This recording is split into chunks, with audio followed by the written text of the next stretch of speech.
ಮೋದಿಯ ಭಕ್ತರಿಗೆ ಒಂದಿಷ್ಟು ಪ್ರಶ್ನೆಗಳನ್ನು ಕೇಳೋದಿದೆ. ದೇಶದ ಜನ ಪೆಟ್ರೋಲ್, ಚಿನ್ನವನ್ನು ಖರೀದಿಸಬೇಡಿ, ವಿದೇಶಿ ಪ್ರಯಾಣವನ್ನು ಕಡಿಮೆ ಮಾಡಿ ಅಂತ ಹೇಳ್ತಿರುವ ಮೋದಿಯವರು ಮಾಡ್ತಿರೋದಾದರೂ ಏನು? हमें पेट्रोल डीजल का उपयोग कम करना होगा। हमें विदेशों में जाने की बातों को टालना चाहिए कि साल भर तक घर में कोई भी फंक्शन हो। ದೇಶ ಅಂದರೆ ಇಲ್ಲಿನ ಜನ ಅಂತ ಮೋದಿಯವರಿಗೆ ಅರ್ಥ ಮಾಡಿಸೋದು ಯಾರು?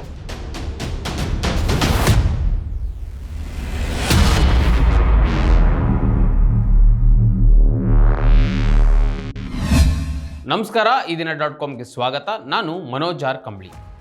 ಭಾರತದಲ್ಲಿ ಒಂದು ಹೊಸ ಸಂಪ್ರದಾಯ ಶುರುವಾಗಿದೆ.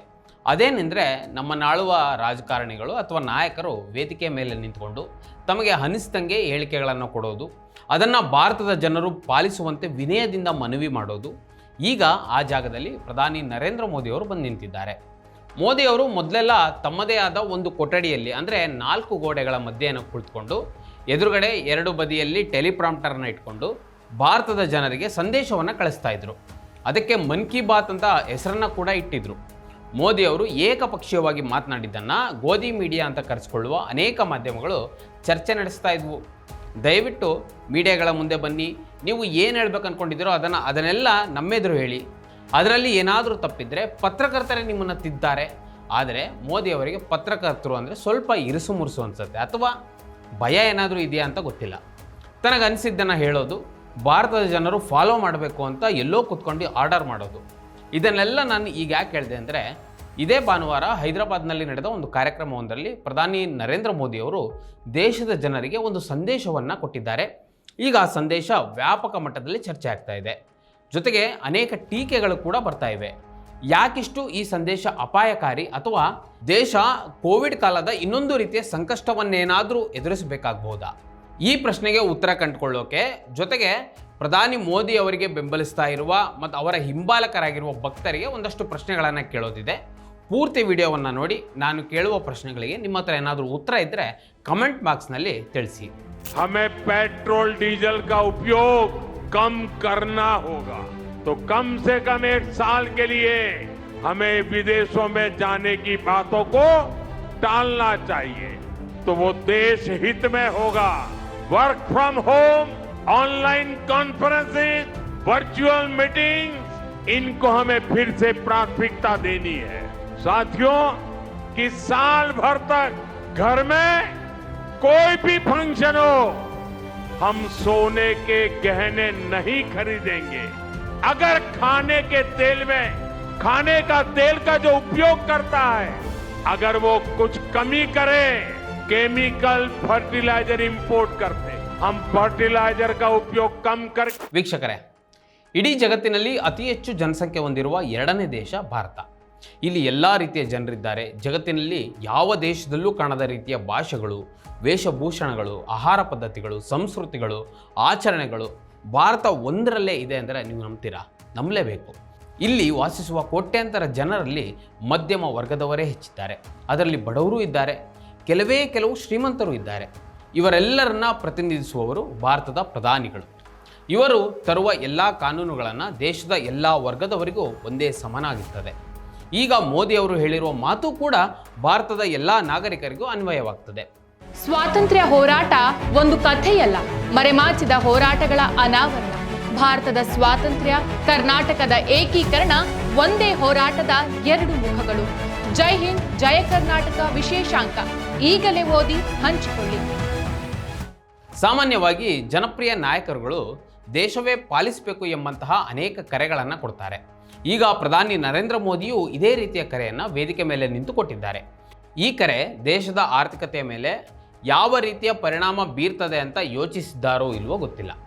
ಅವರ ಕರೆಯಲ್ಲಿ 1 ವರ್ಷದ ತನಕ ಚಿನ್ನವನ್ನು ಕೊಡಬೇಡಿ, ಆದಷ್ಟು ಮನೆಯಿಂದಲೇ ಕೆಲಸ ಮಾಡಿ, it means work from home ಹೆಚ್ಚು ಮಾಡಿ, ಪೆಟ್ರೋಲ್ ಮತ್ತು ಡೀಸೆಲ್ ಬಳಸೋದನ್ನು ಕಡಿಮೆ ಮಾಡಿ, ಕೃಷಿಯಲ್ಲಿಯೂ ಕೂಡ ಆದಷ್ಟು ರಾಸಾಯನಿಕ ಗೊಬ್ಬರಗಳನ್ನು ಬಳಸಬೇಡಿ, ವಿದೇಶಿ ಪ್ರಯಾಣವನ್ನು ಕಡಿಮೆ ಮಾಡಿ, ಜೊತೆಗೆ ಆದಷ್ಟು ಸ್ವದೇಶಿ ಉತ್ಪನ್ನಗಳನ್ನು ಬಳಸಿ ಅಂತ ಕರೆ ಕೊಟ್ಟಿದ್ದಾರೆ. ಈಗ ನಿಮ್ಗೆ ಅನ್ನಿಸ್ಬೋದು, ಇದರಲ್ಲಿ ತಪ್ಪೇನಪ್ಪ ಅಂತ. ಮೋದಿಯವರು ದೇಶವನ್ನು ಗಮನದಲ್ಲಿಟ್ಟುಕೊಂಡು ಈ ರೀತಿಯ ಹೇಳಿಕೆಯನ್ನು ಕೊಟ್ಟಿದ್ದಾರೆ ಅಲ್ವಾ? ಇದರಲ್ಲಿ ಗಂಭೀರವಾಗಿ ನಾವು ಗಮನಿಸಬೇಕಾಗಿರೋದು ಒಂದು ವಿಚಾರ ಇದೆ. ಏನಂದರೆ, ಚುನಾವಣೆ ಮುಗಿದು ಫಲಿತಾಂಶ ಬರುವ ತನಕ ಕಾದ ಮೋದಿಜಿ ಈಗ ಯಾಕೆ ಇದನ್ನೆಲ್ಲ ಹೇಳ್ತಿದ್ದಾರೆ? ಅಂದರೆ ಕೋವಿಡ್ ರೀತಿಯ ಇನ್ನೊಂದು ಬಿಕ್ಕಟ್ಟು ಭಾರತದಲ್ಲಿ ಆರಂಭವಾಗುವ ಮುನ್ಸೂಚನೆ ಏನಾದರೂ ಕೊಡ್ತಿದ್ದಾರಾ ಅಂತ. ಈಗ ನಾವು ಒಂದಷ್ಟು ಎಕನಾಮಿಕ್ಸನ್ನು ಮಾತನಾಡೋಣ, ಜೊತೆಗೆ ಮೋದಿಯ ಭಕ್ತಗಣಕ್ಕೆ ಒಂದಷ್ಟು ಪ್ರಶ್ನೆಗಳನ್ನು ಕೇಳೋಣ. ಜಗತ್ಪ್ರಸಿದ್ಧ ನಾಯಕ ಕೊಟ್ಟಿರುವ ಹೇಳಿಕೆಯ ಹಿಂದಿನ ಸತ್ಯವನ್ನು ನಾವು ಅರಿಯೋಣ. ವೀಕ್ಷಕರೇ, ಜನಪ್ರಿಯ ಪ್ರಧಾನಿ ನರೇಂದ್ರ ಮೋದಿ ಅವರು ಜನರಿಗೆ ತ್ಯಾಗದ ಪಾಠವನ್ನು ಮಾಡಿ ತಾವು ಮಾತ್ರ ಭೋಗದ ಆಟವನ್ನು ಆಡ್ತಿದ್ದಾರೆ. ಜನರು ಖರೀದಿಸಬಾರದು, ತಿನ್ನಬಾರದು, ಓಡಾಡಬಾರದು. ಆದರೆ ಪ್ರಧಾನಿಗಳು ಮಾತ್ರ ಮಹಾರಾಜರಂತೆ ಬದುಕಬೇಕು, ವಿದೇಶದಿಂದ ಅಣಬೆಯನ್ನು ತರಿಸ್ಕೊಂಡು ತಿನ್ನಬೇಕು, ಗಂಟೆಗೆ ಒಂದರಂತೆ ಬಟ್ಟೆಯನ್ನು ಬದಲಿಸ್ಕೊಳ್ಬೇಕು. ಅತ್ಯಂತ ದೊಡ್ಡ ಪ್ರಜಾಪ್ರಭುತ್ವ ದೇಶದ ನಾಯಕ ಕೊಡ್ತಿರುವ ಕರೆ ಎಷ್ಟು ಹಾಸ್ಯಾಸ್ಪದವಾಗಿದೆ ನೋಡಿ. ಪೆಟ್ರೋಲ್ ಬಳಕೆ ಕಡಿಮೆ ಮಾಡಿ ಅಂತ ಜನರಿಗೆ ಹಿತವಚನ ನೀಡುವ ಪ್ರಧಾನಿಯವರು ತಾವೇ ನೂರಾರು ಬೆಂಗಾವಲು ವಾಹನಗಳ ಪಡೆಯೊಂದಿಗೆ ಬೀದಿ ಸುತ್ತೋದನ್ನು ನಿಲ್ಲಿಸಿದರೆ ದೇಶದ ಇಂಧನ ಮತ್ತು ತೆರಿಗೆ ಹಣ ಎರಡೂ ಉಳಿಯುತ್ತದೆ. ಜನರಿಗೆ ಮಿತವ್ಯಯವಾದ ಪಾಠ ಮಾಡುವ ನಾಯಕರಿಗೆ ತಮ್ಮದೇ ಆದ ಫೋಟೋಶೂಟ್ ಮತ್ತು ಇವೆಂಟ್ಗಳ ಶೋಕಿಗಳನ್ನು ಕಡಿಮೆ ಮಾಡಿಕೊಳ್ಳುವ ಕನಿಷ್ಠ ನೈತಿಕತೆ ಇರಬೇಕಲ್ವಾ? ಭಾರತ ಇಂದು ವಿಚಿತ್ರ ದ್ವಂದ್ವದ ನಿಲುವಿನಲ್ಲಿ ಸಿಲುಕಿದೆ. ಒಂದೆಡೆ ವಿಶ್ವಗುರು ಆಗುವ ಕನಸು, ಇನ್ನೊಂದೆಡೆ 5 ಟ್ರಿಲಿಯನ್ ಆರ್ಥಿಕತೆಯ ಗುರಿ, ಮತ್ತೊಂದೆಡೆ ಜನಸಾಮಾನ್ಯರಿಗೆ ಅಡುಗೆ ಎಣ್ಣೆ ಕಡಿಮೆ ಬಳಸಿ, ಚಿನ್ನ ಕೊಳಬೇಡಿ ಅಂತ ಹೇಳಿಕೊಳ್ಳುವ ಅಸಹಾಯಕ ಸ್ಥಿತಿ. ಪ್ರಧಾನಮಂತ್ರಿ ನರೇಂದ್ರ ಮೋದಿ ಅವರ ತಾಜಾ ಕರೆಗಳು ಕೇವಲ ಸಲಹೆಗಳಲ್ಲ, ಬದಲಾಗಿ ದೇಶದ ಆರ್ಥಿಕ ಹಡಗು ಮಂಜುಗಡ್ಡೆಗೆ ಡಿಕ್ಕಿ ಹೊಡೆಯಲು ಸಿದ್ಧವಾಗ್ತಿದೆ ಎಂಬುದರ ಅಪಾಯಕಾರಿ ಸಂಕೇತವಾಗಿದೆ. ನಾನು ಆಗಲೇ ಹೇಳಿದಾಗೆ ಪಾಪ್ಯುಲರ್ ವ್ಯಕ್ತಿ ಮೋದಿ ಕೊಟ್ಟಿರುವ ಹೇಳಿಕೆಯನ್ನು ಎಲ್ಲರೂ ಪಾಲಿಸಬೇಕಲ್ವಾ? ಜೊತೆಗೆ ಅಂಧಭಕ್ತರು ಅಂತ ಹೇಳುವ ಜನರಲ್ಲಿ, ಅಂದರೆ ಅವರಲ್ಲಿರುವ ಅಂಧಭಕ್ತಿ ಕೇವಲ ಮುಸ್ಲಿಂ ದ್ವೇಷಕ್ಕೆ ಮಾತ್ರನ? ಇನ್ನು ಸೋಷಿಯಲ್ ಮೀಡಿಯಾದಲ್ಲಿ ಕೆಲವರು ಧೈರ್ಯದಿಂದ ಹೇಳ್ತಾರೆ, ಹೌದಪ್ಪ ನಾವು ಅಂಧಭಕ್ತರು ಅಂತ. ಮೋದಿ ಕೊಟ್ಟ ಎಲ್ಲ ಕರೆಯನ್ನು ಈ ಅಂಧಭಕ್ತರು ಪಾಲಿಸ್ತಿದ್ದಾರಾ ಅಂತ ನಾವು ನೋಡ್ಕೊಬೇಕಲ್ವಾ? ಈಗ ಅದನ್ನು ನೋಡ್ಕೊಂಬರೋಣ. ಅದಕ್ಕೂ ಮೊದಲು ಮೋದಿ ಅವರ ಹೇಳಿಕೆಯ ಬಗ್ಗೆ ನಮ್ಮ ಜನ ಏನು ಹೇಳ್ತಿದ್ದಾರೆ ಅಂತ ಒಮ್ಮೆ ನೀವೇ ನೋಡ್ಕೊಂಬನ್ನಿ. ಮಾಡಿ ಕೊನೆ ತಂದುಬಿಟ್ಟಿದ್ದಾರೆ. ಇನ್ನು ಸ್ವಲ್ಪ ದೊಡ್ಡ ಮಳೆ ಹೊಡಿತಾರೆ. ಇಲ್ಲಿ ಕೋಮಾ ಸ್ಟೇಜ್ ಬಂದಿದ್ದೀವಿ. ಇನ್ನೇನು ಮಾಡ್ತಾರೆ ಪ್ರಧಾನಮಂತ್ರಿಗಳು? ಬರೀ ಚಂದ್ರ ತೋರಿಸ್ತಾರೆ ಕೈಲಿ, ಇನ್ನೇನು ತೋರಿಸಲ್ಲ ಅವರು. ಬೆಳಿಗ್ಗೆ ಅಚ್ಚೆ ದಿನ ಆತಾನೆ, ಅಚ್ಚೆ ದಿನ ಬರಲ್ಲ. ಅಚ್ಚೆ ದಿನ ಎಲ್ಲಿದೆ ಹುಡುಕ್ಬೇಕು ನೀವು ಗೂಗಲಲ್ಲಿ. ಪೆಟ್ರೋಲು ಗ್ಯಾಸ್ ಅದು ಹೆಂಗ್ರಿ ಬಳಸಬಾರ್ದು? ದಿನ ಅದು ಹೆಂಗೆ ಏನು ಸೌದೆ ಒಲೆಯಲ್ಲಿ ಅಡುಗೆ ಮಾಡೋಕ್ಕಾಗುತ್ತಾ? ಇವರೇ ಪ್ರಧಾನಿಗಳು ಇವರು ಮಿನಿಸ್ಟ್ರುಗಳೆಲ್ಲ ಓದ್ತಾ ಇದ್ದಾರಲ್ಲ, ಹೋಗಿ ಅದನ್ನು ಕಮ್ಮಿ ಮಾಡೋಕ್ಕೆ ಹೇಳಿ. ಇವ್ರು ಹೆಂಗೆ ಬಂದ್ರಂತೆ? ಗ್ಯಾಸ್ ಹಾಕೊಂಡು ಬಂದ್ರಂತ. ಒಟ್ಟಿಗೆ ಚಾರ್ಜಿಂಗ್ ಎಲ್ಲ ಹೆಂಗೆ ಎಲೆಕ್ಟ್ರಿಕಲ್ ಬಳಸಬೇಕಾದ್ರೆ ಚಾರ್ಜಿಂಗ್ ಪಾಯಿಂಟ್ ಎಲ್ಲಿದೆ? ಅವ್ರು ಹೇಳ್ದಂಗೆಲ್ಲ ಆಗಲ್ಲ. ಇವಾಗ ಮದುವೆ ಮಾಡೋ ಕಡೆ ಹುಡುಗಿರ ಕಡೆ ಅಷ್ಟು ಚಿನ್ನ ಹಾಕಿ ಇಷ್ಟು ಚಿನ್ನ ಹಾಕಿ ಅಂತ ಡಿಮಾಂಡ್ ಮಾಡ್ತಾರೆ. ಮೋದಿಯವ್ರು ಬಂದು ಹಾಕ್ಬಿಡ್ತಾರ ಆ ಚಿನ್ನನ? ನೆನೆ ಎಷ್ಟೋ ಜನಗಳಿಗೆ ಎಕ್ಸಾಮ್ಸ್ಗಳಿದ್ದಾವೆ. ಥ್ಯಾಂಕ್ ಗಾಡ್ ಲಾಸ್ಟ್ ಸಂಡೇ ಬಂದಿಲ್ಲ, ನೀಟ್ ಎಕ್ಸಾಮ್ ಇತ್ತು. ಎಲೆಕ್ಷನ್ಗಿಂತ ಮುಂಚೆ ಒಂದು, ಎಲೆಕ್ಷನ್ ಆದಮೇಲೆ ಇನ್ನೊಂದು, ಎಲ್ಲರೂ ಅದೇ ಗೋಳು. ಈಗೇನು ನಾಳೆಯಿಂದ ನಾಡಿದ್ದು ನೋಡಿ ಗ್ಯಾಸು ಎಲ್ಲ ರೇಟ್ ರೈಸ್ ಆಗುತ್ತೆ, ಪೆಟ್ರೋಲು ಡೀಸೆಲ್ ಬೆಲೆನೂ ರೈಸ್ ಆಗುತ್ತೆ. ಎಲ್ಲ ದಿನ ಬಳಸೋದೇನು? ಉಪ್ಪು ಅಂದ್ಬಿಟ್ಟು ಎಲ್ಲದಕ್ಕೂ ರೇಟ್ ಜಾಸ್ತಿ ಮಾಡ್ತಾರೆ. ಲಾಸ್ಟಿಗೆ ಉಪ್ಪಿಗೂ ಬಂದ್ಬಿಡುತ್ತೆ. ಉಪ್ಪು ಗಾಳಿಗೆ, ನೀರಿಗೆ, ಕುಡಿಯೋದಕ್ಕೆ ಎಲ್ಲದಕ್ಕೂ ಬಂದ್ಬಿಡುತ್ತೆ ನೋಡ್ರಿ. ಬೋರ್ ವಾಟರ್ಗೆ ಇಷ್ಟು ₹1 ಕಾಯಿನ್ ಹಾಕ್ತೀನಿ ಇಲ್ಲ, ಇವಾಗ ₹10 ಕಾಯಿನೇ ಹಾಕಬೇಕು, ₹11 ಕಾಯಿನ್ ಹಾಕ್ಬಿಟ್ಟು TDS ಮೆನ್ಷನ್ ಆಗಿದೆ. ಹಂಗೆ ಸಪ್ರೇಟ್ ದೇವಸ್ಥಾನದಲ್ಲಿ ಕ್ಯೂ ಬಿಟ್ಬಿಟ್ಟಿದ್ದಾರೆ. ನೆನೆ ಬಂದಿದ್ದೇನು ಉದ್ದೇಶ? ಆಶ್ರಮಕ್ಕೆ ಬಂದಿರೋದು. ಎಷ್ಟೋ ವರ್ಷದಿಂದ ಮಡಿಕೇರಿಯಲ್ಲಿ ಎಷ್ಟೋ ಒಂದು ಪ್ರವಾಹ ಆಯಿತು, ಅವಾಗ ಬಂದಿದ್ರಾ? ಇಡ್ಲಿಗೆ ಕಾಸಿಲ್ಲ, ಫಾರಿನ್ಗೆಲ್ರಿ ಹೋಗ್ತಾರೆ. ಹೋಗಿ ಕಳ್ರೆ ಹೋಗ್ತಾ ಇರೋದು. ನೀರಜ್ ಮೋದಿ ಓಡೋದ್ನ, ಮಲ್ಲೆ ಓಡೋದ್ನ, ಯಾರು ಓಡಾಡ್ತಾ ಇರೋದು? ಅವ್ರು ಬಿಡ್ರಿ, ಅವ್ರ ಕೆಲಸ ಅವ್ರಿಗೆ ಹೇಳಿದ್ದು ಸುಳ್ಳು ಅಲ್ವನ್ರಿ. ಸುಳ್ಳು ಬಿಟ್ಟು ಇನ್ನೇನು ಹೇಳಲ್ಲ ಅವರು. 15 ವರ್ಷ ಸುಳ್ಳು ಕೇಳ್ಕೊಂಬರ್ತಾ ಇದ್ದೀವಿ. ಸುಳ್ಳಿನ ಗೋಪುರ ಕಟ್ಟಿದ್ದೀವಿ, ಇನ್ನೇನು ಉಳ್ಕೊಂಡಿದ್ಯಾ? ಅದನ್ನು ನಾವೇನು ಹೇಳಕ್ಕೆ ಬರಲ್ಲ. ಸುಳ್ಳು ಹೇಳೋರು ಇನ್ನೇನು ನೋಡಿದ್ರೆ 10 ಸರಿ ಸುಳ್ಳು ಹೇಳಿದ್ರೆ ಅದು ನಿಜ ಆಗಬೇಕು. ನೋಡಿದ್ರಲ್ವಾ, ಇವರೆಲ್ಲ ನಮ್ಮ ಸಾಮಾನ್ಯ ಜನರು. ಮೋದಿಯವರ ಹೇಳಿಕೆ ಎಷ್ಟು ಅಪಾಯ ಅನ್ನೋದನ್ನು ಇವರೇ ವಿವರವಾಗಿ ಹೇಳಿದ್ದಾರೆ. ಪ್ರಧಾನಿ ನರೇಂದ್ರ ಮೋದಿ ಅವರು ಈ ಹಿಂದೆ ಕೊಟ್ಟಿರುವ ಕರೆಗಳನ್ನು ಭಾರತದ ಜನ ಪಾಲಿಸ್ತಿದ್ದಾರಾ ಅಂತ ಈಗ ನೋಡೋಣ. ಮೊದಲನೇದಾಗಿ, ಮೋದಿ ಅವರು ದೇಶದ ಜನರಿಗೆ ಪಾಲಿಸಬೇಕು ಅಂತ ಕರೆ ಕೊಟ್ಟಿದ್ದರಲ್ಲಿ ಅತ್ಯಂತ ಪ್ರಮುಖವಾದದ್ದು ಯಾವುದು ಅಂದರೆ ಗ್ಯಾಸ್ ಮೇಲಿನ ಸಬ್ಸಿಡಿಯನ್ನು ಕೈ ಬಿಡಿ ಎನ್ನುವುದು. ಪ್ರಧಾನಿ ಮೋದಿ ಅವರು ಪೆಟ್ರೋಲ್ ಬೆಲೆ, ಗ್ಯಾಸ್ ಬೆಲೆ ಎಷ್ಟೇ ಏರಿಸಿದರೂ ನಾವು ಕೊಳ್ತೇವೆ ಅಂತ ಸೋಷಿಯಲ್ ಮೀಡಿಯಾದಲ್ಲಿ ಬಡಬಡಾಯಿಸುವ ಭಕ್ತರು ಮೋದಿ ಅವರ ಕರೆಯನ್ನು ಪಾಲಿಸಿದ್ದೆಷ್ಟು ಅಂತ ನೋಡಿದರೆ ಕೇವಲ 1 ಕೋಟಿ ಜನರು ಮಾತ್ರ. ಅಂದರೆ ಅಂಧಭಕ್ತರ ಭಕ್ತಿ ಕೇವಲ ಮುಸ್ಲಿಂ ದ್ವೇಷಕ್ಕ, ಅಥವಾ ಕಾಂಗ್ರೆಸ್ ದ್ವೇಷಕ್ಕ, ಅಥವಾ ಕಲ್ಯಾಣ ಕಾರ್ಯಕ್ರಮಗಳ ವಿಚಾರಕ್ಕ, ಅಥವಾ ದೇಶದ ಉದ್ಧಾರ ಹೆಸರಿನಲ್ಲಿ ಮೋದಿ ಅವರು ಕೊಟ್ಟ ಕರೆಯನ್ನು ಬೇರೆಯವರು ಪಾಲಿಸುವಂತೆ ಒತ್ತಾಯಿಸ್ಲಿಕ್ಕ? ಅಂದರೆ ಈ ದೇಶದಲ್ಲಿ 25%ಕ್ಕಿಂತ ಹೆಚ್ಚು ಮಧ್ಯಮ ವರ್ಗದ ಜನರಿದ್ದಾರೆ. ಬಹುತೇಕ ಮಧ್ಯಮ ವರ್ಗದ ಕುಟುಂಬಗಳು ಮೋದಿಯವರ ವೋಟ್ ಬ್ಯಾಂಕ್ ಕೂಡ ಆಗಿದ್ದಾರೆ. ಇದೇ ಮಧ್ಯಮ ವರ್ಗದ ಬಹುತೇಕ ಮಂದಿ ಮೋದಿಯವರ ಭಕ್ತರಂತೆ ಕೂಡ ವರ್ತಿಸ್ತಾರೆ. ಭಾರತದ ಒಟ್ಟು ಜನಸಂಖ್ಯೆಯ ಸುಮಾರು 43 ಕೋಟಿಯಷ್ಟು ಜನರು ಭಾರತದಲ್ಲಿ ಮಧ್ಯಮ ವರ್ಗದವರಾಗಿದ್ದಾರೆ, ಅಂದರೆ ಮಧ್ಯಮ ವರ್ಗದ ಕುಟುಂಬದಲ್ಲಿದ್ದಾರೆ. ಇವರು ಮೋದಿಯವರು ಕೊಟ್ಟ ಮೊದಲ ಕರೆ ಗ್ಯಾಸ್ ಸಬ್ಸಿಡಿಯನ್ನು ಬಿಡಿ ಅಂದ್ರಲ್ಲ, ಆ ಗ್ಯಾಸ್ ಸಬ್ಸಿಡಿಯನ್ನು ಬಿಟ್ಟಿದ್ರಲ್ಲಿ ಕೇವಲ ಎಷ್ಟು ಜನ ಅಂದರೆ 1 ಕೋಟಿ ಜನ ಮಾತ್ರ. ಒಬ್ಬ ಜನಪ್ರಿಯ ನಾಯಕ ಮೋದಿ ಕೊಟ್ಟ ಕರೆಯನ್ನು ಯಾಕೆ ಭಾರತದ ಎಲ್ಲರೂ ಒಪ್ಕೊಳ್ಳಿಲ್ಲ? ಈ ಪ್ರಶ್ನೆಯನ್ನು ನೀವು ಹಾಕ್ಕೊಳ್ಬೇಕಾಗ್ತದೆ. ಇನ್ನು ಎರಡನೇದಾಗಿ, ಅಧಿಕಾರಕ್ಕೆ ಬಂದ ಮೊದಲ ವರ್ಷದಲ್ಲೇ ಅಂದರೆ 2014 ಅಕ್ಟೋಬರ್ 2ರಂದು ಸ್ವಚ್ಛ ಭಾರತ್ ಮಿಷನನ್ನು ಮೋದಿಯವರು ಜಾರಿಗೆ ತರ್ತಾರೆ. ಇದರ ಮೂಲಕ ದೇಶದ ಎಲ್ಲರೂ ಸ್ವಚ್ಛತೆಯ ಬಗ್ಗೆ ಗಮನ ಹರಿಸಬೇಕು, ಸರ್ಕಾರಿ ಸೇರಿದಂತೆ ಖಾಸಗಿ ವಲಯದಲ್ಲಿಯೂ ಸ್ವಚ್ಛತೆಗೆ ಆದ್ಯತೆ ಕೊಡಬೇಕು ಅಂತ ಹೇಳ್ತಾರೆ. ಮೋದಿ ಅವರು ತಂದ ಈ ಯೋಜನೆಗಳಲ್ಲಿ ಜನರಲ್ಲಿ ಸ್ವಚ್ಛತೆಯ ಬಗ್ಗೆ ಎಷ್ಟು ಪ್ರಜ್ಞೆ ಬಂದಿದೆ? ಅಥವಾ ಪ್ರಧಾನಿ ಮೋದಿ ಅವರು ಇದರ ಬಗ್ಗೆ ಏನಾದರೂ ಸರ್ವೆ ಮಾಡಿಸಿದ್ದಾರಾ? ಅಂದರೆ ಮೋದಿ ಅವರು ತರುವ ಯೋಜನೆಗಳು ಕೇವಲ ಭಾಷಣಕ್ಕೆ ಸೀಮಿತನಾ? ನಾನು ಮೋದಿ ಅವರು ಅಧಿಕಾರಕ್ಕೆ ಬಂದಾಗಿನಿಂದ ಇವತ್ತಿನ ತನಕನೂ ಸಹ ಟ್ರೈನಲ್ಲಿ ಓಡಾಡ್ತಾ ಇದ್ದೀನಿ, ಅಂದರೆ ಟ್ರೈನಲ್ಲಿ ಜರ್ನಿ ಮಾಡ್ತಾ ಇದ್ದೀನಿ.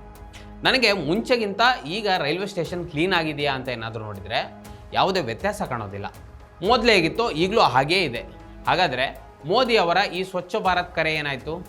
ಅಥವಾ ಇವೆಲ್ಲವೂ ಮನ್ ಕಿ ಬಾತ್ಗೆ ಮಾತ್ರ ಸೀಮಿತವಾಯ್ತಾ? ಇನ್ನು ಬಹಳ ಮುಖ್ಯವಾದ ಪ್ರಶ್ನೆ ಮತ್ತು ಬಹಳ ಮುಖ್ಯವಾದ ಕರೆಯನ್ನು ಈಗ ಹೇಳಬೇಕಾಗಿದೆ. ಇವೆಲ್ಲಕ್ಕಿಂತ ಈಗ ಕೇಳುವ ಪ್ರಶ್ನೆ ಬಹಳ ಮುಖ್ಯವಾದದ್ದು. ಅದೇನಂದರೆ 2015 ಜನವರಿ 22ರಂದು ಮೋದಿಯವರು ಒಂದು ವಿಶೇಷ ಕರೆಯನ್ನು ಕೊಡ್ತಾರೆ ಈ ದೇಶದ ಜನರಿಗೆ. ಅದೇನೆಂದರೆ ಬೇಟಿ ಬಚಾವೋ ಬೇಟಿ ಪಢಾವೋ. ಬಹಳ ಒಳ್ಳೆಯ ಯೋಜನೆ ಇದು. ನಿಜಕ್ಕೂ ಈ ಯೋಜನೆಯ ಕುರಿತು ಬಹುತೇಕರು ಮೆಚ್ಚುಗೆ ಮಾತುಗಳು ಬಂದಿದ್ವು. ಆದರೆ ಇದಕ್ಕೂ ಮೊದಲೇ ಈ ದೇಶದಲ್ಲಿ ಬೇಟಿ ಪಢಾವೋ ನಡೀತಾ ಇತ್ತು. ಅಂದರೆ ಹೆಣ್ಣು ಮಕ್ಕಳ ಶಿಕ್ಷಣ ಪಡೆಯೋದು ಮೋದಿ ಅಧಿಕಾರಕ್ಕೆ ಬರುವ ಮೊದಲೇ ಶುರುವಾಗಿತ್ತು. ಆದರೆ ಬೇಟಿ ಬಚಾವೋ ಆಗಿದೆಯಾ ಅಂತ ನೋಡಿದರೆ ನಮಗೆ ಸಿಗುವ ಡಾಟಾ ನಮ್ಮನ್ನು ಗಾಬರಿಗೊಳಿಸ್ತದೆ. ಅದರಲ್ಲೂ BJPಯ ನಾಯಕರೇ ಮೋದಿ ಅವರ ಕರೆಯನ್ನು ಪಾಲಿಸಿದ್ದಾರಾ ಅಂತ ನೋಡಿದರೆ ಅತಿ ಹೆಚ್ಚು ಅತ್ಯಾಚಾರ ಮಾಡಿರುವ ಆರೋಪಗಳನ್ನು ಹೊಂದಿರುವುದು BJP ನಾಯಕರೇ. ಅದರಲ್ಲಿ ಬಹಳ ಪಾಪ್ಯುಲರ್, ಅಂದರೆ ಇದನ್ನು ಹೇಳ್ಬಾರ್ದು, ನಿಜಕ್ಕೂ ನಾಚಿಕೆ ಆಗ್ತದೆ. ಅದರಲ್ಲಿ ಬಹಳ ಪಾಪ್ಯುಲರ್ ಆದವರು ಬ್ರಿಜ್ಭೂಷಣ್ ಶರಣ್ ಸಿಂಗ್, ಕುಲ್ದೀಪ್ ಸಿಂಗ್ ಸೆಂಗರ್, ಪ್ರಜ್ವಲ್ ರೇವಣ್ಣ, ಹೀಗೆ ಪಟ್ಟಿ ಬೆಳೀತಾ ಹೋಗ್ತದೆ. ಹಾಗಾದರೆ ಮೋದಿ ಅವರ ಬೇಟಿ ಬಚಾವೋ ಬೇಟಿ ಪಢಾವೋ ಎಲ್ಲಿಗೆ ಬಂತು? ಹಾಗಾದರೆ ಪ್ರಧಾನಿ ಅವರು ಕೊಟ್ಟ ಕರೆ ಎಲ್ಲಿಗೆ ಬಂದು ನಿಲ್ತು? ಯಾವುದೇ ಜನಪ್ರಿಯ ನಾಯಕರಾಗಲಿ ಅಥವಾ ದೇಶದ ಚುಕ್ಕಾಣಿ ಹಿಡಿದ ಯಾವುದೇ ವ್ಯಕ್ತಿ ಆಗಲಿ ಕರೆ ಕೊಟ್ಟಾಗ ದೇಶದ ಜನ ಅದನ್ನು ಪಾಲಿಸಬೇಕು. ಅದಕ್ಕೂ ಮೊದಲು ಅದನ್ನು ಅವರೇ ಅನುಸರಿಸಬೇಕು. ಅದು ಬಿಟ್ಟು ಮೋದಿಯವರು ಎಲ್ಲೋ ನಿಂತ್ಕೊಂಡು ಕರೆ ಕೊಡೋದಂತೆ, ಅದನ್ನು ದೇಶದ ಜನ ಪಾಲಿಸಬೇಕಂತೆ, ಅವರು ಮಾತ್ರ ಲಕ್ಸುರಿ ಲೈಫನ್ನು ಬಾಳ್ತಾರಂತೆ. ಈಗ ನಿಮಗೆ ಈ ದೇಶ ಕಂಡ ಇನ್ನೊಬ್ಬ ಮಹಾನ್ ಗ್ರೇಟ್ ಪರ್ಸನಾಲಿಟಿಯ ಬಗ್ಗೆ ಹೇಳ್ತೀನಿ, ಕೇಳಿ. ಭಾರತದ 2ನೇ ಪ್ರಧಾನಮಂತ್ರಿಯಾಗಿದ್ದ ಲಾಲ್ ಬಹದ್ದೂರ್ ಶಾಸ್ತ್ರಿ ಅವರು 1965ರಲ್ಲಿ ಭಾರತ ಆಹಾರದ ಬಿಕ್ಕಟ್ಟನ್ನು ಎದುರಿಸುವಾಗ ದೇಶದ ಜನರನ್ನು ಉದ್ದೇಶಿಸಿ ಒಂದು ಕರೆಯನ್ನು ಕೊಡ್ತಾರೆ. ಅದೇನೆಂದರೆ ಆಗಿನ ಪ್ರಧಾನಿ ಲಾಲ್ ಬಹದ್ದೂರ್ ಶಾಸ್ತ್ರಿ ಅವರು ಅಂದಿನ ಪರಿಸ್ಥಿತಿಯನ್ನು ಅರ್ಥ ಮಾಡಿಕೊಂಡು ದೇಶದ ಜನರಿಗೆ ಒಂದೊತ್ತು ಉಪವಾಸ ಮಾಡಲು ಕರೆ ನೀಡ್ತಾರೆ. ಆ ಕರೆ ನೀಡುವ ಮೊದಲೇ ಶಾಸ್ತ್ರಿ ಅವರು ತಮ್ಮ ಸ್ವಂತ ಮನೆಯೊಳಗೆ ಸದ್ದಿಲ್ಲದೆ ಉಪವಾಸನ ಮಾಡ್ತಿರ್ತಾರೆ. ನಂತರ ದೇಶದ ಜನರಿಗೆ ಅನುಸರಿಸಲು ಅದನ್ನು ಮನವಿ ಮಾಡ್ತಾರೆ. ಪ್ರತಿದಿನ ಮಧ್ಯಾಹ್ನ ಊಟವನ್ನು ಬಿಡ್ತಾರೆ. ಸರ್ಕಾರಿ ಕಾರ್ಯಕ್ರಮಗಳಲ್ಲಿ ಊಟ ಕೊಡುವ ವ್ಯವಸ್ಥೆಯನ್ನು ನಿಲ್ಲಿಸ್ತಾರೆ. ಇದು ದೇಶದ ಜನರೆದುರು ಒಂದು ಮಾಡೆಲನ್ನು ಸೆಟ್ ಮಾಡುವ ರೀತಿ. ದೇಶ ಕಷ್ಟದಲ್ಲಿದೆ, ನಾವು ಇದನ್ನು ಪಾಲಿಸ್ತೇವೆ, ನೀವು ಕೂಡ ಅದನ್ನು ಪಾಲಿಸಿ ಅಂತ ಹೇಳಿದರೆ ಓಕೆ. ಅದನ್ನು ಬಿಟ್ಟು ತಾವು ವಿದೇಶ ಪ್ರಯಾಣ ಮಾಡೋದಂತೆ, ತಾವು ಹೇಗೆ ಬೇಕಾದರೂ ಇರೋದಂತೆ ಲಕ್ಸುರಿಯಾಗಿ, ಈ ದೇಶದ ಬಡವರು, ಈ ದೇಶದ ಮಧ್ಯಮ ವರ್ಗದವರು ಮಾತ್ರ ಮೋದಿಯವರು ಕೊಡ್ತಿರುವ ಕರೆಯನ್ನು ಪಾಲಿಸಬೇಕಂತೆ. ಈಗ ಪ್ರಧಾನಿಯವರು ಪಶ್ಚಿಮ ಏಷ್ಯಾದಲ್ಲಿ ನಡೆಯುತ್ತಿರುವ ಯುದ್ಧದ ನೆಪವನ್ನು ಇಟ್ಕೊಂಡು ಭಾರತದ ಜನರ ಮೇಲೆ ಮತ್ತೆ ಹೊರೆಯನ್ನು ಹಾಕ್ತಿದ್ದಾರೆ. ಅಂದರೆ ಮೋದಿಯವರ ಕರೆಯ ಹಿಂದೆ ಒಂದಂತೂ ಸ್ಪಷ್ಟವಾಗಿ ಕಾಣಿಸ್ತಾ ಇದೆ. ಅದೇನೆಂದರೆ ಮುಂದೆ ಬೆಲೆ ಏರಿಕೆ ಆಗ್ಬೋದು ಈ ದೇಶದಲ್ಲಿ, ಅದಕ್ಕಾಗಿಯೇ ಈಗಲೇ ನೀವು ವಸ್ತುಗಳನ್ನು ಕಡಿಮೆ ತೆಗೆದುಕೊಳ್ಳಿ ಅಂತ ಹೇಳ್ತಿರುವಂತಿದೆ. ಪಂಚರಾಜ್ಯ ಚುನಾವಣೆ ಮುಗಿದು ಫಲಿತಾಂಶ ಬಂದು 2 ದಿನ ನಂತರ ಕಮರ್ಷಿಯಲ್ ಗ್ಯಾಸ್ ಸಿಲಿಂಡರ್ ಮೇಲೆ 993 ರೂಪಾಯಿ ಬೆಲೆಯನ್ನು ಏರಿಸಲಾಯಿತು. ಇದೆಲ್ಲ ನಿಮಗೆ ನೆನಪಿರ್ಬೋದು. ಕಳೆದ 1 ವಾರದ ಹಿಂದೆ ಕಮರ್ಷಿಯಲ್ ಸಿಲಿಂಡರ್ ಬೆಲೆ ಕೇವಲ 2,000 ರೂಪಾಯಿ ಇತ್ತು. ಈಗ ಅದು 3,000 ರೂಪಾಯಿ ದಾಟಿದೆ. ಮುಂದೆ ಪೆಟ್ರೋಲ್, ಮನೆಯಲ್ಲಿ ಬಳಸುವ ಸಿಲಿಂಡ್ರು, ದಿನಬಳಕೆಯ ವಸ್ತು ಎಲ್ಲವುಗಳ ಮೇಲೆ ಬೆಲೆ ಏರಿಕೆ ಆಗ್ಬೋದು ಅಂತ ಮೋದಿಯವರ ಈ ಸಂದೇಶ ಎಚ್ಚರಿಸ್ತಾ ಇದೆ. ಇದರ ಜೊತೆಗೆ ದೇಶದ ಬೆನ್ನೆಲುಬಾದ ರೈತನಿಗೆ ರಸಗೊಬ್ಬರದ ಬಳಕೆಯನ್ನು ತಗ್ಗಿಸಿ ಅಂತ ಆತ್ಮಹತ್ಯೆಯ ಪ್ರಚೋದನೆ ನೀಡುವುದಂತೆ ಕಾಣ್ತಾ ಇದೆ. ಕೃಷಿ ಉತ್ಪಾದಕತೆ ಈ ದೇಶದಲ್ಲಿ ಏನಾದರೂ ಕಡಿಮೆ ಆದರೆ ಆಹಾರ ಭದ್ರತೆ ಅಪಾಯಕ್ಕೆ ಸಿಲುಕ್ತದೆ. ಸಬ್ಸಿಡಿಗಳನ್ನು ಕಡಿತಗೊಳಿಸಿ ಆರ್ಥಿಕ ಸುಧಾರಣೆಯ ಮಾತುಗಳನ್ನು ಆಡುವ ಸರ್ಕಾರ ಅದರಿಂದ ಆಗುವ ಬೆಲೆ ಏರಿಕೆಯ ಸುನಾಮಿಯನ್ನು ಎದುರಿಸಲು ಜನರನ್ನು ಅಗ್ನಿ ಪರೀಕ್ಷೆಗೆ ದೂಡ್ತಾ ಇದೆ. ಇನ್ನು ಕೋವಿಡ್ ಸಮಯದಲ್ಲಿ ಅನಿವಾರ್ಯವಾಗಿದ್ದ ವರ್ಕ್ ಫ್ರಮ್ ಹೋಮನ್ನು ಈಗ ಇಂಧನ ಉಳಿತಾಯದ ನೆಪದಲ್ಲಿ ಅಥವಾ ಬೆಲೆ ಏರಿಕೆಯ ಭಯದಲ್ಲಿ ಮತ್ತೆ ತರಲು ಹೊರಡ್ತಾ ಇದೆ. ಇದೊಂದು ರೀತಿ ಹಾಸ್ಯಾಸ್ಪದ ಅನ್ಸಲ್ವಾ? ಇದು ರಸ್ತೆಗಳ ಸುಧಾರಣೆ ಮತ್ತು ಸಾರ್ವಜನಿಕ ಸಾರಿಗೆಯ ವೈಫಲ್ಯವನ್ನು ಮುಚ್ಚಿಡುವ ಪ್ರಯತ್ನ ಅಂತ ಇಲ್ಲಿ ಕಾಣ್ತಾ ಇದೆ. ಈ ವರ್ಕ್ ಫ್ರಮ್ ಹೋಮ್ ವಿಚಾರದಲ್ಲಿ ನಾವು ಕೇವಲ IT ಉದ್ಯೋಗಿಗಳನ್ನಾಗಿರ್ಬೋದು ಮತ್ತು ದೊಡ್ಡ ದೊಡ್ಡ ಕಂಪನಿಯ ಉದ್ಯೋಗಿಗಳನ್ನು ಮಾತ್ರ ಲೆಕ್ಕಕ್ಕೆ ತಗೊಳ್ಳೋಕ್ಕಾಗಲ್ಲ. ಇಲ್ಲಿ ಬೀದಿ ಬದಿ ವ್ಯಾಪಾರಿಗಳಿದ್ದಾರೆ, ಕಾರ್ಮಿಕರಿದ್ದಾರೆ, ದಿನಗೂಲಿ ನೌಕರರಿದ್ದಾರೆ. ಮೋದಿಯವರ ಇಂತಹ ಉಪದೇಶಗಳು ಇಂತಹ ನೌಕರರಿಗೆ ಕೇವಲ ಗಾಯದ ಮೇಲೆ ಉಪ್ಪು ಸವರಿದಂತಾಗ್ತದೆ.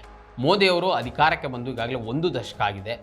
1 ದಶಕದ ಸುದೀರ್ಘ ಆಡಳಿತದ ನಂತರವೂ ದೇಶದಲ್ಲಿ ಜನರನ್ನು ಖರೀದಿಸಬೇಡಿ, ತಿನ್ನಬೇಡಿ, ಓಡಾಡಬೇಡಿ ಎನ್ನುವ ಹಂತಕ್ಕೆ ತಲುಪಿದೆ ಅಂದರೆ ಅದು ನಾವು ಸರ್ಕಾರದ ಆರ್ಥಿಕ ನೀತಿಗಳ ಸಂಪೂರ್ಣ ವೈಫಲ್ಯ ಅಂತಲೇ ಹೇಳ್ಬೋದು.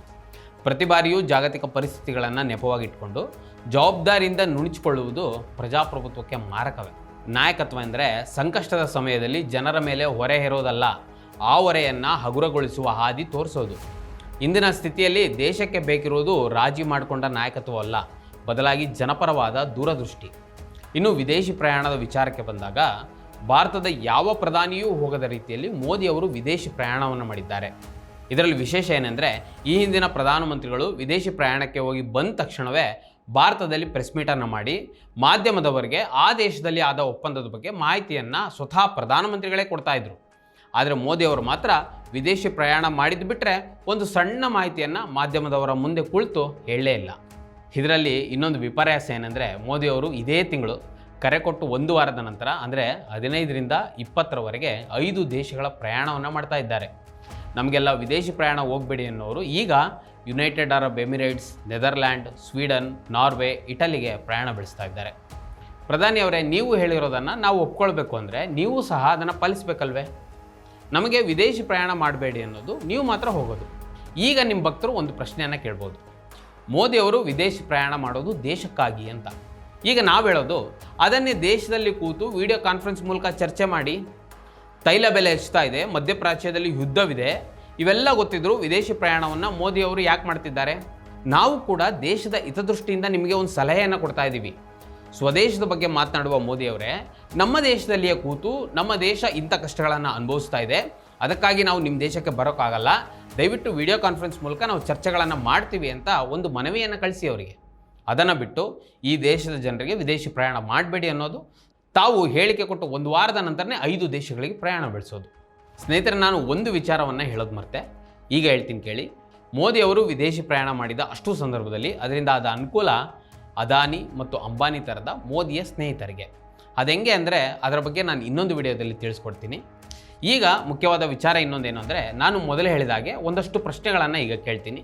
ಸಾಧ್ಯವಾದರೆ ಮೋದಿಯವರ ಹೇಳಿಕೆಗಳನ್ನು ಸಮರ್ಥಿಸುವವರು ಇದಕ್ಕೆ ಉತ್ತರವನ್ನು ಕೊಡಬೇಕು ಅಂತ ನಾನು ಕೇಳ್ತೀನಿ. ನನ್ನ ಮೊದಲನೇ ಪ್ರಶ್ನೆ ಏನಂದರೆ, ಕಳೆದ 12 ವರ್ಷಗಳಿಂದ ನಿಮ್ಮ ಕೈಯಲ್ಲಿ ಯಾಕೆ ರೂಪಾಯಿ ಮೌಲ್ಯ ಹೆಚ್ಚಿಸಲು ಆಗಲಿಲ್ಲ? ಇನ್ನು ಎರಡನೇ ಪ್ರಶ್ನೆ, ಏಕೆ ನಿಮ್ಮ ಕಾಲದಲ್ಲಿ ಆಮದು ಕಮ್ಮಿ ಆಗದೆ ಆಕಾಶದ ಎತ್ತರಕ್ಕೆ ಬೆಳೆಯಿತು? ಅಂದರೆ ನೀವೇ ಮಾಡಿದ ಮೇಕ್ ಇನ್ ಇಂಡಿಯಾ, ಮುದ್ರಾ ಯೋಜನೆಗಳು ಯಾಕೆ ಸಕ್ಸಸ್ ಆಗಲಿಲ್ಲ? ಅದನ್ನು ಬಿಟ್ಟು ವಿದೇಶಗಳಿಂದ ನಾವು ಇಂಪೋರ್ಟ್ ಜಾಸ್ತಿ ಮಾಡಿದ್ದು ಯಾಕೆ? ಇನ್ನು ಮೂರನೇ ಪ್ರಶ್ನೆ, ಯಾಕೆ ನಿಮ್ಮ ಕಾಲದಲ್ಲಿ ಕೆಲವು ಮಂದಿ ಅತಿ ಶ್ರೀಮಂತರಾದರು, ಕೋಟ್ಯಾಂತರ ಜನರು ಬಡತನದಲ್ಲೇ ಇದ್ದಾರೆ? ಇನ್ನು ನನ್ನ 4ನೇ ಪ್ರಶ್ನೆ, ಯಾಕೆ ನಿಮ್ಮ ಕಾಲದಲ್ಲಿ small and medium scale industries ಹೆಚ್ಚು ಮುಚ್ಚಿದ್ವು? ಇದಕ್ಕೆ ನೀವುಗಳು ಜಾರಿಗೆ ತಂದ GST ಕಾರಣ ಅಲ್ವೇ? ಇನ್ನು ನನ್ನ 5ನೇ ಪ್ರಶ್ನೆ, ಯಾಕೆ ನಿಮ್ಮ ಕಾಲದಲ್ಲಿ ದೇಶದ GDP ಬಗ್ಗೆ ಸುಳ್ಳು ಹೇಳ್ತಲೇ ಬಂದಿದ್ದೀರಿ? ಹೀಗೆ ಪ್ರಶ್ನೆಗಳ ಸರಮಾಲೆ ಬೆಳೀತಾ ಇರ್ತದೆ. ಇಂತಹ ನೂರಾರು ಪ್ರಶ್ನೆಗಳಿಗೆ ಮೋದಿಯವರು ಉತ್ತರ ಕೊಡೋದಿಲ್ಲ ಅಂತ ನನಗೆ ಗೊತ್ತು. ಮೋದಿಯವರನ್ನ ಹಿಂಬಾಲಿಸುವ, ಅವರ ಮಾತುಗಳಿಗೆ ಜೈಕಾರ ಆಗ್ತಿರೋ ಭಕ್ತರಾದರೂ ಉತ್ತರಿಸಿ ಅಂತ ನಾನು ಕೇಳ್ತಾ ಇರೋದು. ಉತ್ತರ ಕೊಡದೆ ಸುಮ್ಮನೆ ಜುಮ್ಲಾ ಸಂದೇಶವನ್ನು ಕೊಡ್ತಾ ಓಡಾಡೋದನ್ನು ದಯವಿಟ್ಟು ಕಡಿಮೆ ಮಾಡಿ. ವೀಕ್ಷಕರೇ, ಈ ವಿಡಿಯೋದ ಕುರಿತು ನಿಮಗೆ ಅನಿಸ್ತು ಕಮೆಂಟ್ ಮಾಡಿ ತಿಳಿಸಿ, ಮತ್ತು ಇದೇ ರೀತಿ ಸಾಕಷ್ಟು ವಿಡಿಯೋಗಳಿಗೆ ನಮ್ಮ ಈದಿನ.com ಯೂಟ್ಯೂಬ್ ಚಾನಲನ್ನು ಸಬ್ಸ್ಕ್ರೈಬ್ ಮಾಡಿ ಮತ್ತು ನಮ್ಮನ್ನು ಬೆಂಬಲಿಸಿ. ನಮಸ್ಕಾರ. ಮತ್ತಷ್ಟು ವಿಶೇಷ ವಿಡಿಯೋಗಳನ್ನು ನೋಡಲು ಮತ್ತು ಹೊಸ ವಿಡಿಯೋಗಳ ಬಗ್ಗೆ ತಿಳಿಯಲು ಈದಿನ.com ಯೂಟ್ಯೂಬ್ ಚಾನೆಲ್ ಸಬ್ಸ್ಕ್ರೈಬ್ ಮಾಡಿ ಮತ್ತು ಬೆಲ್ ಐಕಾನ್ ಕ್ಲಿಕ್ ಮಾಡಿ.